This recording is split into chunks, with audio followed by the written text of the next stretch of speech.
ایک بہت اہم بات لے کر میں آپ حضرات کے سامنے حاضر ہوا ہوں کہ ہم جانتے ہیں کہ چند صوبوں کے اندر انتخابات ہوئے اور 3 صوبوں میں بی جے پی نے بھاری اکثریت کے ساتھ میں حکومت بنا لی اور وہ جیت گئی۔ سارے ایگزٹ پول دھرے کے دھرے رہ گئے، عوامی لہر جو ہے ایک طرف رہ گئی۔ جتنے یوٹیوب پر پترکاریتا کرنے والے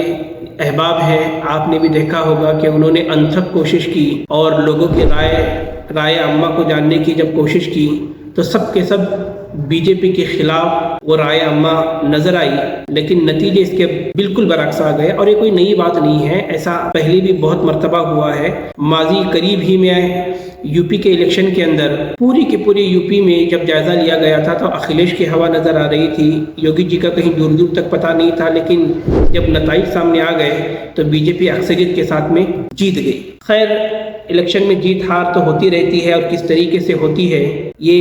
ادنا شعور رکھنے والا بھی انسان سمجھ رہا ہے آج کے دور میں کہ جیت کے پیچھے کس کا جادو چل رہا ہے، کیا میجک چل رہا ہے۔ اس سے قطع نظر راجستھان میں جیسے ہی سرکار بنی ہے تو ایک ایم ایل اے سامنے آتا ہے، ایک سادھو ہے، وہ ایم ایل اے بن گیا، بال مکند اچاریہ، اور جیسے ہی جیتنے کے بعد میں اس کا ویڈیو وائرل ہوتا ہے، لیکن نان ویج روڈ بیچ سکتے ہیں کیا کھلے میں؟ جا کر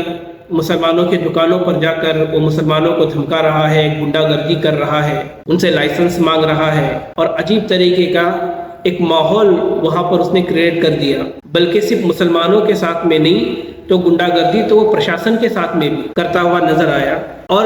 راتوں رات وائرل ہو گیا۔ ایک عجیب ماحول بنا ہوا ہے کہ اگر الیکشن جیتنا ہے تو مسلمانوں کو گالیاں دو، مسلمانوں کو بدنام کر دو۔ اگر الیکشن جیت گئے تو جیتے ہوئے کو اگر منتری یا مکھیہ منتری یا حکومت میں کسی بڑی کرسی کو حاصل کرنا ہے تو وہ مسلمانوں کو گالیاں دیں، مسلمانوں کے خلاف جتنا زہر اگلتا ہے اگلے، اس کو حکومت میں اتنی بڑی جگہ مل جائے گی، اس کی اتنی بڑی لیول ہو جائے گی۔ اگر کوئی کسی پارٹی سے یا خاص طور سے بی جے پی سے ٹکٹ حاصل کرنا چاہتا ہے تو اس کی گراؤنڈ لیول کی محنت بھی یہی ہوتی ہے کہ وہ مسلمانوں کو ٹارگیٹ کرے، مسلمانوں کو گالیاں دے، مسلمانوں کے خلاف زہر اگلے۔ تو وہ اس بیس کے اوپر پارٹیوں سے الیکشن کے ٹکٹ لینے کی بھی خواہش رکھتا ہے۔ ایک عجیب ماحول بنتا جا رہا ہے۔ وہی ماحول ہمیں راجستھان میں نظر آیا۔ شاید ان بابا جی نے مکھیہ منتری آدتیہ ناتھ کو سامنے رکھا اور یہ سوچا ہوگا کہ راجستھان کی مکھیہ منتری سیٹ خالی تھی تو اس کے ذہن میں یہی ہوگا کہ میں یوگی کی طرح اگر گالیاں دینا شروع کر دوں مسلمانوں کو تو ہو سکتا ہے راجستھان کے مکھیہ منتری پد یا کم سے کم کوئی منتری پد مجھے حاصل ہو جائے گا۔ یہ ویڈیو جیسے ہی وائرل ہوا دل پریشان ہوا، ذہن کے اندر بھی کچھ باتیں عجیب سی آئیں۔ میں وہی سوچتا رہ گیا کہ ماحول تو سمجھ میں آ رہا ہے کہ اگر کسی کو کچھ بڑا بننا ہے تو اس کے لیے سب سے آسان راستہ ہے مسلمان اور اسلام سے دشمنی کا اظہار کر دو، وہ راتوں رات بڑا بن جائے گا، وہ سیلیبریٹی بن جائے گا، اس کا حکومت کے اندر یا لوگوں کے اندر اس کا ایک مرتبہ بڑھ جائے گا۔ لیکن یہ کہاں جا کر رکے گا اور کیسے رکے گا یہ بات سمجھ میں نہیں آ رہی تھی۔ تو اچانک ایک دوسرا ویڈیو سامنے آ گیا اسی آچاریہ کا کہ وہ معافی مانگ رہا ہے، عذر پیش کر رہا ہے، کہہ رہا ہے کہ میں وہاں دھمکا نہیں رہا تھا، میرا گلا خراب ہو گیا تھا، الیکشن میں زیادہ بھاشن بازی کرنے کی وجہ سے گلا بیٹھ گیا تھا، اور ٹھنڈی کا بھی اثر ہے جس کی وجہ سے بھی گلا بیٹھ گیا تھا، اسی لیے لوگوں کو ایسا احساس ہوا کہ میں چلا رہا ہوں، ڈرا رہا ہوں، دھمکا رہا ہوں، حالانکہ دھمکا نہیں رہا تھا۔ اور پھر کہا کہ میں تو بس اپنا کام کر رہا تھا، اگر کسی میرے کام کرنے کے طریقے سے اور میرے الفاظ کی وجہ سے کسی وشیش سمودائے کو اگر کچھ کی بھاونائیں آہت ہوئی ہیں تو میں ان سے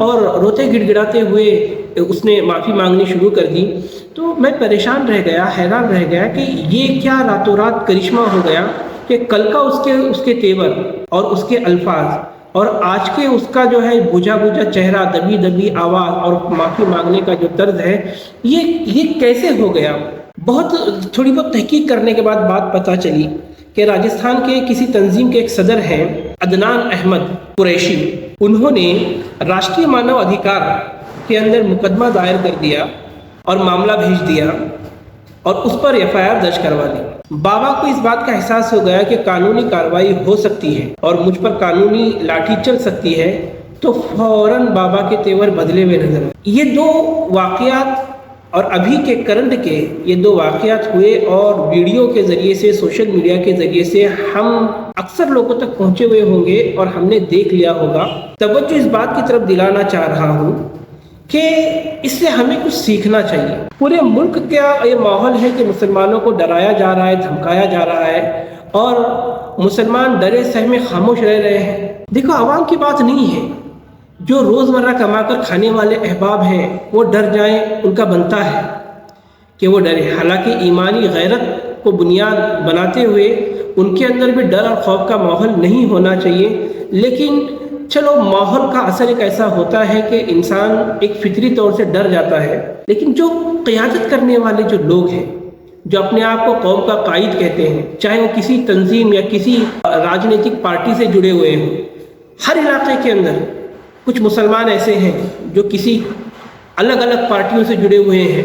اور جب ان کی نجی مجلسوں میں بیٹھا جائے تو ہر کوئی مسلمان کا ہمدرد ہونے کا اور مسلمان کا سچا قائد ہونے کا دعویٰ کرتا ہے، لیکن جب ایسے حالات جب سامنے آتے ہیں تو ہر کوئی خاموش ہے، کوئی کچھ نہیں کہتا ہے۔ تو میں بس ان تمام مسلمانوں کے ہمدردوں سے اور مسلمانوں کے قائد ہونے کے دعویٰ کرنے والوں سے ایک مؤدبانہ گزارش کرنا چاہ رہا ہوں کہ واللہ آپ ذرا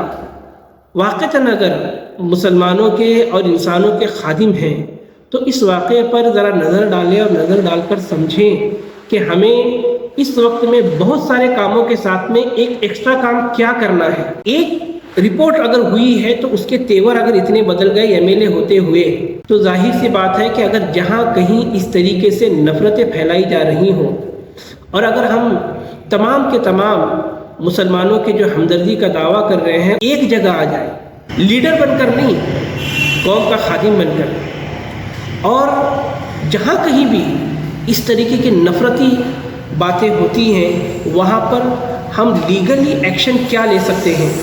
اگر وہ لیگلی ایکشن لینے کی اگر کوشش کریں گے اور لیگلی ایکشن لیں گے دستور کے، سنویدھان کے دائرے میں رہتے ہوئے، تو میں سمجھتا ہوں کہ ان نفرت اگلنے والی زبانوں پر کچھ حد تک تو لگام لگ جائے گا، یا کم سے کم نفرت اگلنے سے پہلے یہ سوچیں گے کہ ہمیں کیا بولنا چاہیے، کیا نہیں بولنا چاہیے، کس انداز میں بولنا چاہیے اور بولنا چاہیے کہ نہیں بولنا چاہیے۔ ایک اور سٹیپ آگے بڑھ کر میں بات آپ حضرات کے سامنے کرتا ہوں کہ وہاں پر اس کمیٹی کے اندر صرف مسلمانوں کو لینے کے بجائے آپ ذرا غور کریں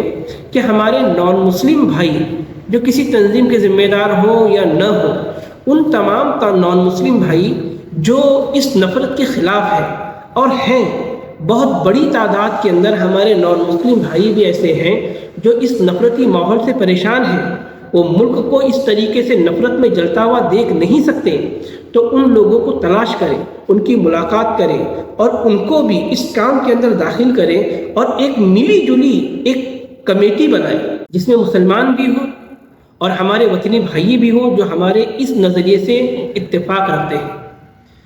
اس میں کسی پارٹی کا کوئی مسئلہ نہیں ہے، کسی تنظیم کا کوئی مسئلہ نہ ہو، کسی کا کوئی مسئلہ نہ ہو، بس ایک ہی مسئلہ ہے کہ اگر ہمارے علاقے کے اندر کوئی اس طریقے سے نفرت اگل رہا ہے تو ہم اس پر کیا لیگلی ایکشن لے سکتے ہیں۔ اور کوئی اکیلے کو کریڈٹ نہیں دینا ہے، اس میں کریڈٹ کا مسئلہ واللہ ہے ہی نہیں، اس میں تو صرف اور صرف اتنی بات ہے کہ ان زبانوں کو تالے لگنے چاہیے جو زبانیں مسلمانوں کے خلاف یا کسی بھی مائنورٹی کے خلاف زہر اگل رہے ہیں۔ یہ بات بھی بہت بنیادی چیز ہے کہ اگر مسلمانوں پر اگر ظلم ہو رہا ہے تو صرف سامنے نہیں آنا ہے، بلکہ چاہے وہ بدھسٹ سماج ہو، وہ امبیڈکری موومنٹ ہو، یا وہ لنگایت سماج ہو، یا جو بھی مائنورٹی ہے یا جو بھی ایسی کمیونٹی ہے جس پر ظلم ہو رہا ہے یا جس کے خلاف کوئی ماحول بنایا جا رہا ہے، تو ان تمام کو ساتھ دینے کے لیے کوئی ایک ایسی کمیٹی جو لیگل ایکشن لے دستور کے دائرے میں رہتے ہوئے، اگر ہر علاقے کے اندر چاہے وہ شہر وائز ہو، چاہے وہ ضلع وائز ہو یا تعلقے وائز ہو، اگر ایسی کمیٹیاں اگر ہم نے بنانا شروع کر دیں اور اس طریقے سے اگر ہم نے لیگل ایکشن کی طرف اگر تھوڑی سی توجہ دینی اگر شروع کر دی تو اللہ کے ذات سے پوری امید ہے کہ آنے والے وقت میں بہت کچھ فرق پڑ سکتا ہے اور ہمیں اس کے فائدہ نظر آ سکتا ہے۔ تو صرف اور صرف بیان بازی کرنے کے بجائے میں سمجھتا ہوں، دیکھو بیان کرنے والے بہت ہیں، بہت بڑی بڑی جو ہے تعداد ایسی ہے جو بیان بازی کر رہی ہے، لیکن زمینی سطح پر کام بہت کم لوگ کر رہے ہیں۔ تو میں آپ حضرات کے خدمت میں گزارش کرتا ہوں کہ آپ زمینی سطح پر کچھ ایسی کمیٹیاں قائم کریں جس میں مسلمانوں کے ہمدرد بھی اور ہمارے وطنی بھائیوں کا بھی ایک ملا جلا ایک خاکہ ہو کہ ہمارے علاقے میں کسی بھی مائنورٹیز پر یا کسی بھی کمیونٹی پر اگر اس طرح کے حالات آتے ہیں تو اس پوری کمیونٹی کے ساتھ میں کھڑے رہنا، ان کو لیگل ایڈوائز دینا یا ان کے ساتھ میں لیگل طریقے سے ان کی حمایت کرنا، یہ کام اگر ہم کریں گے تو آنے والے وقت میں انشاءاللہ اس کا بہت فائدہ ہوگا۔ جزاکم اللہ خیر۔